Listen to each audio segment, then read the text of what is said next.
వైకుంఠ ఏకాదశి యొక్క చరిత్రను తెలుసుకోవాలంటే పద్మపురాణంలోకి వెళ్ళాల్సిందే. ఈ పురాణం ప్రకారం పూర్వం మురా అనే రాక్షసుడు స్వయంగా శ్రీ మహావిష్ణువు నుండి రూపాన్ని సంతరించుకొని దేవుళ్ళందరినీ తన దురాగతాలతో బాధించడం మొదలుపెట్టాడు. ఇక అతని దుష్కృత్యాలను భరించలేని దేవతలందరూ కలిసి ఎవరైతే ఈ మురా అనే అసురుడికి రూపాన్ని ప్రసాదించాడో స్వయంగా ఆ శ్రీ మహావిష్ణువు దగ్గరికే వెళ్ళి, స్వామి, మేము ఆ మురుని యొక్క అకృత్యాలను భరించలేకపోతున్నాం.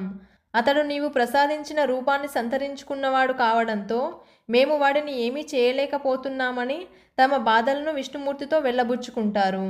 అదంతా విన్న విష్ణుమూర్తి ఇక మురుడిని ఎలాగైనా సంహరించాలని అనుకుంటాడు. కానీ మురుడికి ప్రసాదించిన శక్తుల కారణంగా అతన్ని సంహరించడం అంత సులువైన పని కాదు. ఎందుకంటే మురుడిని వధించాలంటే ప్రత్యేకమైన అస్త్రం కావాలి.